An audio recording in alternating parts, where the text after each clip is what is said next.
नमस्कार। खबर राजस्थान में आपका स्वागत है। मैं हूं आपके साथ भावना त्रिपाठी। रुक करेंगे प्रदेश की तमाम बड़ी खबरों की ओर। मुख्यमंत्री भजनलाल शर्मा ने rising Rajasthan global investment summit को सफल बनाने के लिए 10 दिनों तक प्रत्येक दिन एक नए संकल्प लेने की पहल की थी। इसी कड़ी में मुख्यमंत्री ने रविवार को चौथा संकल्प लेते हुए कहा कि राइजिंग राजस्थान समिट में प्रदेश के 350 विद्यार्थी स्वयं सेवकों को ग्लोबल एक्सपोजर प्रदान कर सशक्त बनाया जाएगा। मुख्यमंत्री ने कहा कि राइजिंग राजस्थान समिट का उद्देश्य है कि राजस्थान की युवा शक्ति के कौशल कार्यकुशलता को दिशा प्रदान कर प्रदेश के सर्वांगीण विकास की यात्रा में उनका भी योगदान सुनिश्चित किया जाए।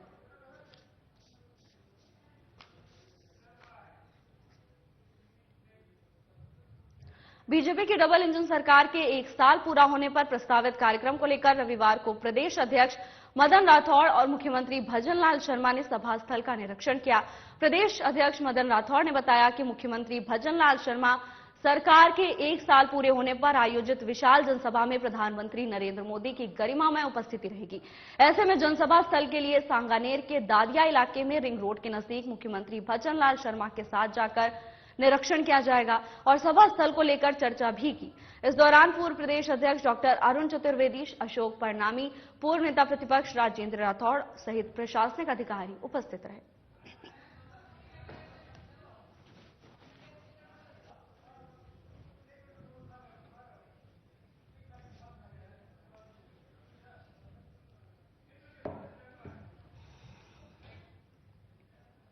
भारतीय जनता पार्टी के वरिष्ठ नेता और विधानसभा में पूर्व नेता प्रतिपक्ष राजेंद्र राठौड़ ने रविवार को अजमेर के सर्किट हाउस में पत्रकार वार्ता को संबोधित किया।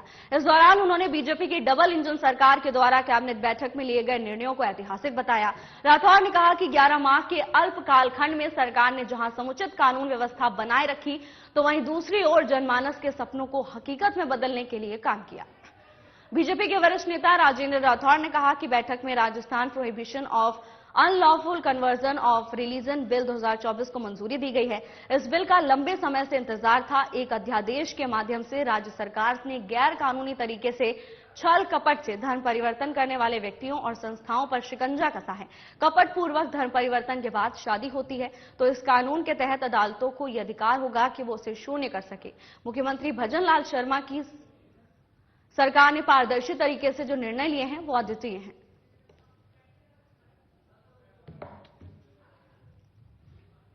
बीजेपी राज्यसभा सांसद घनश्याम तिवाड़ी ने बीजेपी प्रदेश कार्यालय में एक प्रेस कॉन्फ्रेंस की। प्रेस कॉन्फ्रेंस को संबोधित करते हुए मुख्यमंत्री भजनलाल शर्मा सरकार के कैबिनेट बैठक में लिए गए निर्णयों का स्वागत किया। इसके साथ ही उन्होंने धन्यवाद भी ज्ञापित किया। सांसद घनश्याम तिवाड़ी ने कहा कि मुख्यमंत्री भजनलाल शर्मा के द्वारा अवैध धर्मांतरण पर प्रहार कर लव जिहाद पर रोक लगाने की दिशा में ऐतिहासिक कार्य किया है। मुख्यमंत्री भजनलाल शर्मा ने the Rajasthan prohibition of unlawful conversion of religion bill 2024 को कैबिनेट में पास कर इस आवश्यकता को पूरा कर दिया। तो वहीं सांसद घनश्याम तिवाड़ी ने कहा कि विश्व में भारत एकमात्र ऐसा देश है जहां 80% से अधिक हिंदू जनसंख्या होने के बावजूद पंथ निरपेक्ष देश के रूप में ख्याति प्राप्त है। भारतीय संविधान की मूल प्रस्तावना में धर्मनिरपेक्षता और समाजवाद जैसे शब्द नहीं थे, लेकिन पूर्ववर्ती सरकारों ने 42वां संविधान संशोधन कर इन शब्दों को जोड़ा गया। भारत में जहां सनातन और हिंदू धर्म के मानने वाले लोग बहुसंख्यक है, वहां सब धर्मों के लोगों का सम्मान किया जाता है। सब धर्मों के लोगों को अपना अपना आचरण और अपनी उपासना करने का पूरा अधिकार है। लेकिन जहां हिंदू और सनातनी अल्पसंख्यक हैं, वहां समस्या आती है। इसके साथ ही भविष्य में अधिक धर्मांतरण ना हो, इसके लिए भी कानून की सख्त आवश्यकता थी। अब बीजेपी की डबल इंजन सरकार ने इस बिल को कैबिनेट में पास कर ऐतिहासिक फैसला लिया है।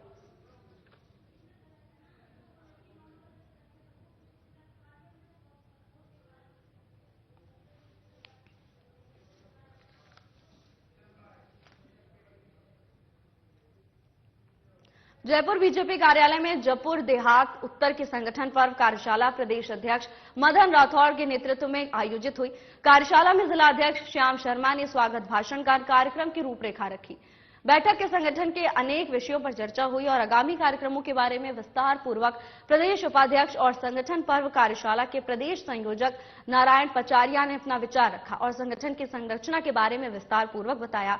जयपुर ग्रामीण सांसद राव राजेंद्र सिंह ने बीजेपी कार्यकर्ताओं को बीजेपी की रीढ़ की हड्डी बताया और कर्तव्यनिष्ठ कार्यकर्ता को प्राथमिकता देने की बात कही। प्रदेश अध्यक्ष मदन राठौड़ ने बूथ अध्यक्ष, शक्ति केंद्र प्रमुख और मंडल अध्यक्षों के चयन को लेकर संगठन की रूपरेखा को बताया।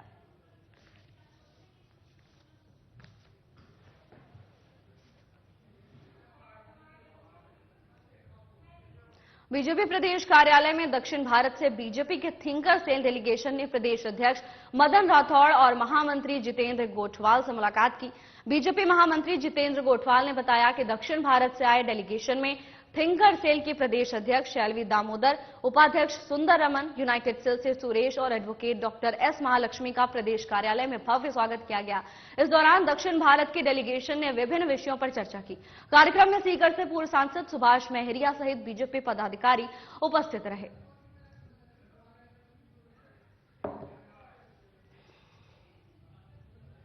केंद्रीय विधि और न्याय मंत्री अर्जुन राम मेघवाल ने कहा कि हमारे संविधान में हमें स्वतंत्रता और समानता का अधिकार दिया है, जिसकी बदौलत आज हमारा लोकतंत्र मजबूती से आगे बढ़ रहा है। हम दुनिया की 5वीं सबसे मजबूत अर्थव्यवस्था के रूप में स्थापित हुए हैं। जर्मनी और जापान को पीछे छोड़कर तीसरी सबसे बड़ी अर्थव्यवस्था वाला देश बनने की ओर अग्रसर है। श्री मेघवाल ने शनिवार को राजकीय डूंगर महाविद्यालय में ई वाचनालय के लोकार्पण के बाद सभा को संबोधित किया। सभा को संबोधित करते हुए उन्होंने कहा कि आज तक हमारे पड़ोसी लोकतांत्रिक देश मुश्किलों में हैं, लेकिन हमारा लोकतंत्र और अधिक सशक्त हुआ है। इसका मुख्य कारण बाबा साहेब डॉक्टर भीमराव अंबेडकर का बनाया हुआ संविधान है। उन्होंने कहा कि संविधान निर्माण में बीकानेर की भूमिका भी महत्वपूर्ण रही है। यहां के जसवंत सिंह दाऊदसर संविधान निर्मात्री समिति के सदस्य थे। उन्होंने कहा कि भावी पीढ़ी को उनके योगदान की जानकारी रहे। इसके मद्देनजर राजकीय डूंगर महाविद्यालय के द्वारा विभिन्न कार्यक्रमों का आयोजन किया जाए। केंद्रीय मंत्री ने कहा कि ई वाचनालय आज के दौर की आवश्यकता है।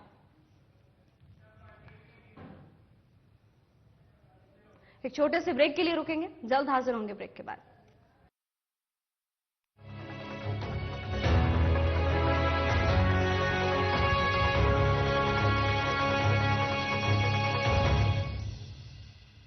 Taxes, resources, infrastructure, skills. Rajasthan has it all. With the vision of PM Narendra Modi and CM Bhajanlal Sharma, explore endless opportunities at the Rising Rajasthan Global Investment Summit. Register today.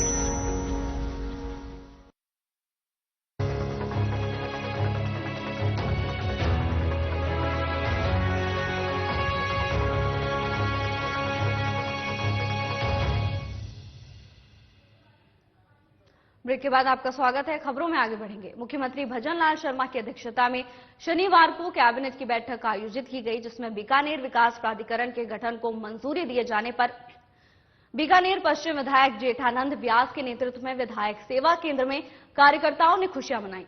इसको लेकर विधायक व्यास ने कहा कि cabinet के इस निर्णय से बीकानेर के विकास को पंख लगेंगे।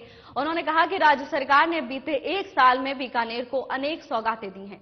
विकास प्राधिकरण इनमें सबसे बड़ी सौगात है। उन्होंने कहा कि विकास प्राधिकरण से शहर का दायरा बढ़ेगा और उन्हें अनेक सुविधाएं भी मिलेंगी। विधायक ने इसके लिए मुख्यमंत्री भजनलाल शर्मा का आभार जताया। इस दौरान पटाखे फोड़े गए और मिठाइयां बांटकर खुशियां मनाई गई।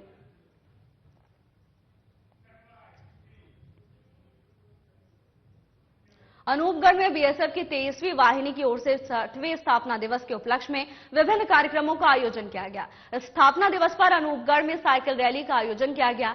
रैली को 23वीं वाहिनी के second in command Jagbir Singh Badhwar ने फ्लैग दिखाकर रवाना किया।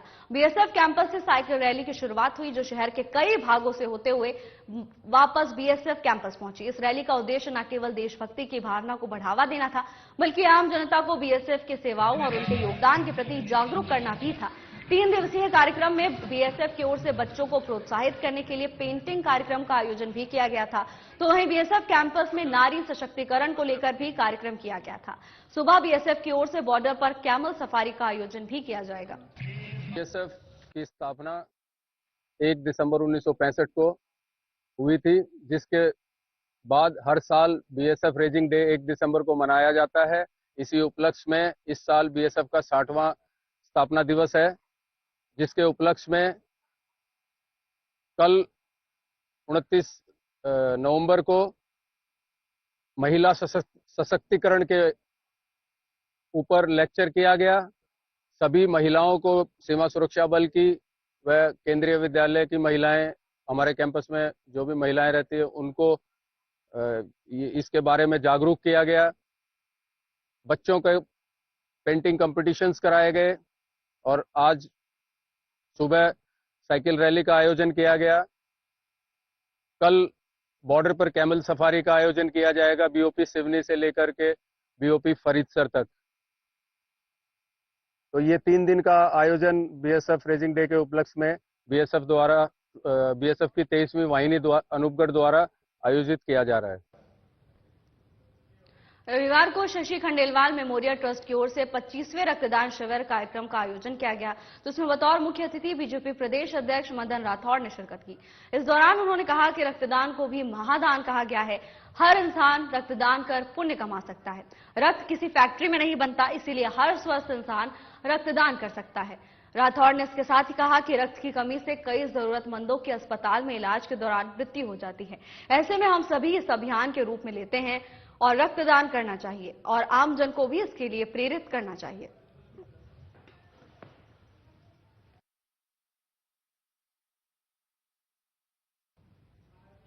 जोरावर सिंह गेट स्थित राष्ट्रीय आयुर्वेद संस्थान मानद विश्वविद्यालय जयपुर में आयुर्वेद के माध्यम से ब्यूटी केयर पर 10 दिवसीय विशेष कोर्स का आयोजन किया गया। कार्यशाला में भारत के विभिन्न राज्यों के साथ अमेरिका से कुल 24 प्रतिभागियों ने भाग लिया, जो आयुर्वेद के सिद्धांतों के माध्यम से स्किन केयर, हेयर केयर और वेलनेस के होलिस्टिक दृष्टिकोण को समझने के लिए काफी उत्सुक थे। संस्थान के आयुर्वेद विशेषज्ञों द्वारा डिजाइन किए गए इस कोर्स में प्राकृतिक सौंदर्य देखभाल के विभिन्न पहलुओं पर विस्तार से चर्चा भी की गई। तो वहीं प्रतिभागियों को स्वस्थ त्वचा और बालों के लिए पारंपरिक और प्राकृतिक सामग्री के उपयोग के बारे में भी जानकारी दी गई। ये तकनीकें व्यक्तिगत प्रशिक्षण और आयुर्वेदिक सौंदर्य देखभाल विशेषज्ञों द्वारा दिए गए व्याख्यानों के माध्यम से सिखाई गई।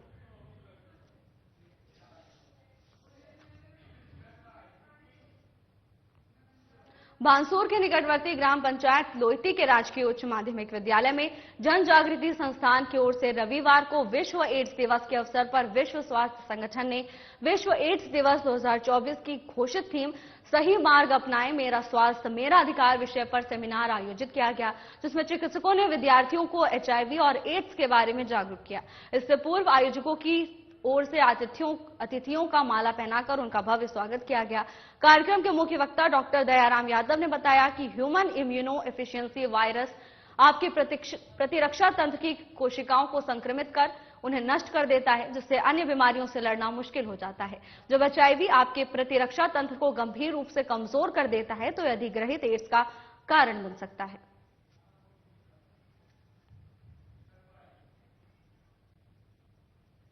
सर्दियां शुरू होने के साथ ही फुटपाथ पर रहने वाले लोगों की मदद के लिए समाजसेवी भी आगे आने लगे हैं।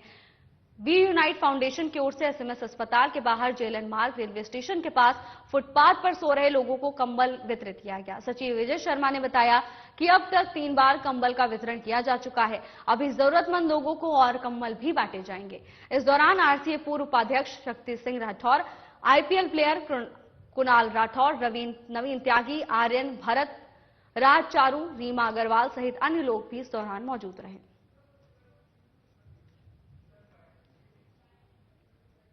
सरकार जनहित के लिए एक से एक बेहतर योजनाएं बना रही हो, लेकिन क्या उन योजनाओं का लाभ जरूरतमंदों को मिल रहा है? ये हम नहीं बल्कि उन 4 बिना मां बाप की मासूम बहनों की हालत बयां कर रही है, जो 2 समय की रोटी के लिए दर दर भटक रही हैं, लेकिन किसी भी सरकारी करिंदे ने उनकी सुध नहीं ली। जनवरी 2021 में पिता का देहांत हो गया, तो वहीं अगस्त 2022 में मां भी दुनिया को अलविदा कह गई। ऐसे में चारों बहन बेसहारा हो गईं। बताया जा रहा है कि उनकी पुश्तैनी जमीन भी दबंगों ने कब्जे में कर ली है। अब चारों बहनों को बूढ़े नाना नानी मेहनत मजदूरी कर कैसे तैसे रोटी खिला रहे हैं। दरअसल बांदीकुई विधानसभा क्षेत्र के डिगरिया टप्पा कालेश्वर गांव निवासी प्रेमलाल बैरवा की टीबी बीमारी के चलते 28 जनवरी 2021 को मौत हो गई थी। तो वहीं पत्नी राजंती देवी का भी 9 अगस्त 2022 को निधन हो गया।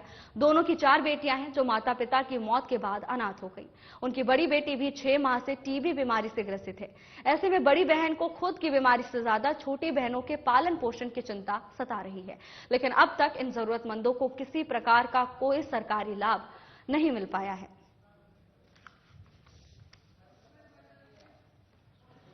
हमारे मम्मी पापा हमें 2 साल पहले छोड़ के चले गए थे।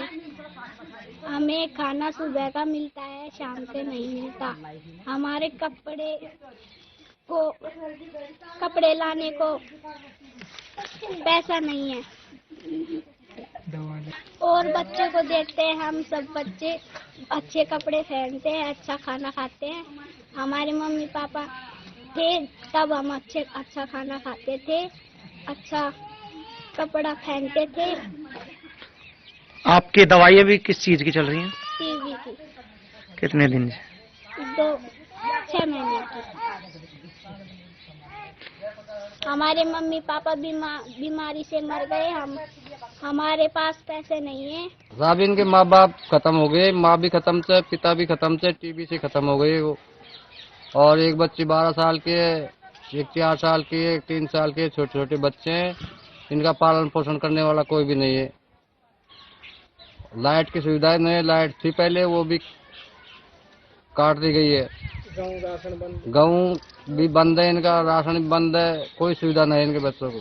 आने जाने के लिए रास्ता भी बंद है, पानी की सुविधा भी नहीं है, सारी सुविधाएं बिल्कुल परेशान है बच्चे। और कभी मामान करी थी, कभी न्यारी थी, और न इनका लाइट की व्यवस्था, इनका आगे पीछे कोई भी कौन। अब इनको गवर्नमेंट ही कर सकत है, इनको कोई बच्चियों का धनी नहीं है। बच्चियां परेशान है, कभी यहाँ कभी वहाँ, ऐसे डोलती रहती है। और ना लाइट, यहाँ कोई देने वाला है नहीं। कभी हम आस्था, कभी वहाँ तो खा लेती है। माँ बाप मर गया साहब, कभी न्याय रहती है तो तब मैं दे देता, और नाना नानी रहे हो चाहिए, नाना नानी दे देती, और न्याय जाओ तो मैं दे देता। और कुछ भी कौन, कोई काका काकी कौन, इनका कोई बच्चों ही कौन, कोई भी आगे पीछे कोई भी कौन साहब इनका। उनकी देख रेख भी करता हूँ कभी कभी, पर कोई सुविधा नहीं है। इनका गेहूँ भी बंद हो गया, राशन कार्ड भी बंद कर दिया। 2-3 बार मैं भी गया साथ में, कोई गेहूँ भी नहीं मिल रहा है इनको, कुछ पैसे भी नहीं मिल रहे। कभी यहाँ रहते हैं, कभी इनको नाना नानी के भेज देते हैं, और कोई सुविधा कुछ है नहीं। कई बार कोशिश कर ली, सरपंच के पास भी गया, मित्र पे भी गया, इलाज भी कोई नहीं हो पा रही। जिले की साइबर क्राइम थाना पुलिस ने करीब 2 महीने पहले आबकारी विभाग में 8.50 करोड़ रुपए के साइबर फ्रॉड का खुलासा कर विभाग के एक बाबू सहित 4 जनों को गिरफ्तार किया। इसके साथ ही टीम ने फ्रॉड की गई रकम में से 4.50 करोड़ रुपए रिकवर करवाने में सफलता हासिल की है। एसपी जय यादव ने बताया कि 1 अक्टूबर आबकारी निरीक्षक वृत राजगढ़ विद्याधर ने पुलिस थाना सावा पर एक रिपोर्ट दी थी कि अज्ञात व्यक्ति के द्वारा आबकारी विभाग के सॉफ्टवेयर में अनाधिकृत रूप से लॉगिन कर अनुज्ञाधारी के वॉलेट में धरोहर राशि एडजस्टमेंट कर करीब 8.50 करोड़ रुपए की राजस्व हानि पहुंचाई है। रिपोर्ट पर प्रकरण दर्ज कर अनुसंधान एसएचओ साइबर थाना चूरू सुभाष चंद्र को सौंपी गई। घटना की गंभीरता को देखते हुए अतिरिक्त पुलिस अधीक्षक लोकेंद्र दादरवाल और सतपाल सिंह और सीओ सुनील झाझंडिया के निकटतम सुपरविजन में गठित की गई टीम ने करीब 4 करोड़ आईपी का विश्लेषण कर आरोपियों को धर दबोचा है।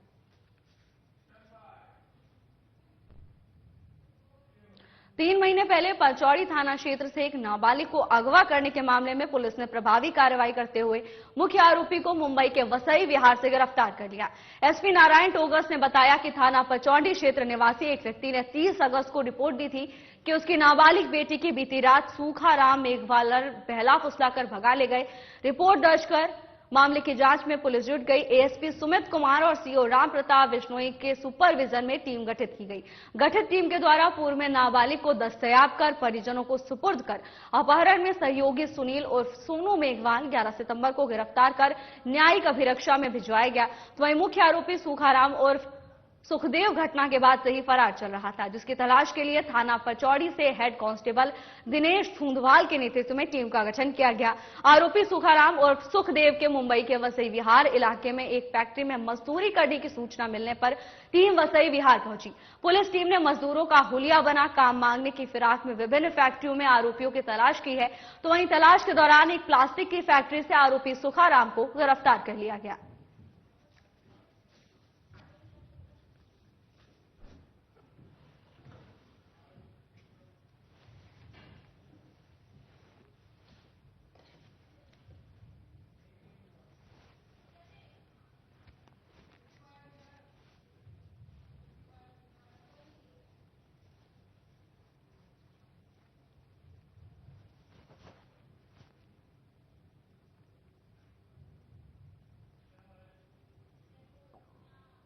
राजधानी जयपुर के शास्त्री नगर में रहने वाले लक्ष्य चाहर ने बॉक्सिंग में कई मेडल जीते हैं, जिसमें नेशनल लेवल के साथ ही खेलो इंडिया एशियन और वर्ल्ड चैंपियनशिप में भी पदक जीतकर देश का नाम रोशन किया है।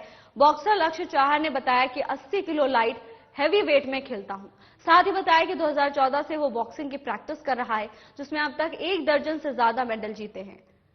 तो वहीं लक्ष्य ने बताया कि नेशनल चैंपियनशिप 6 जनवरी से यूपी में होगी, उसकी तैयारी में जुटा हुआ हूं, उसके लिए गोवा में प्रैक्टिस कर रहा हूं। उसके बाद वर्ल्ड चैंपियनशिप सितंबर में स्कॉटलैंड में होगी। उन्होंने बताया कि लॉस एंजलिस 2028 ओलंपिक में गोल्ड लाना ही उसका लक्ष्य है।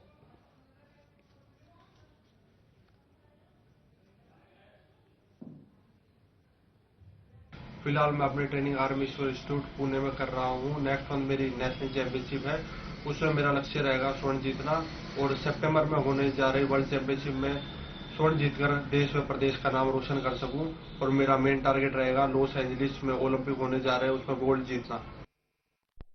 जिले के सदर थाने में मादक पदार्थों की तस्करी में गिरफ्तार होकर शाहपुरा सब जेल से कोर्ट के आदेश से अंतरिम जमानत से फरार हुए आरोपी मोहम्मद इस्फाक और उसके साथ ही आदिल को पारसोली थाना पुलिस ने गिरफ्तार किया है। एसपी सुधीर जोशी ने बताया कि पुलिस ने सीसीटीएनएस के फोटो मैच ऐप की सहायता से आरोपी की पहचान कर उसे गिरफ्तार किया है। आरोपी इस्फाक अपने साथी आदिल के साथ मादक पदार्थों की खरीद के लिए डील करने आया था। उल्लेखनीय है कि जिले में वांछित अपराधियों के धरपकड़ के लिए विशेष अभियान चलाया जा रहा है।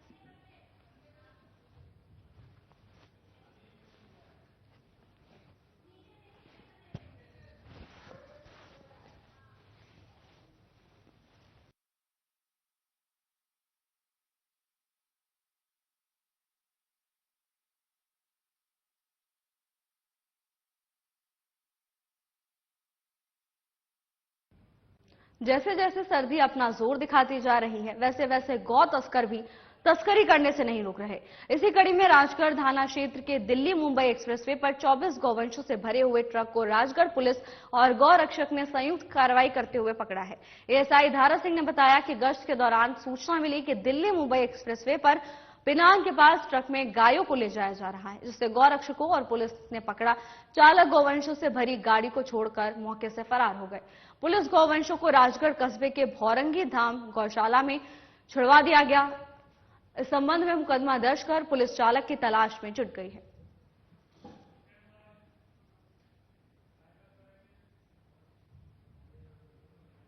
फिलहाल के लिए बस इतना ही। जल्द हाजिर होंगे नई अपडेट्स के साथ। नमस्कार।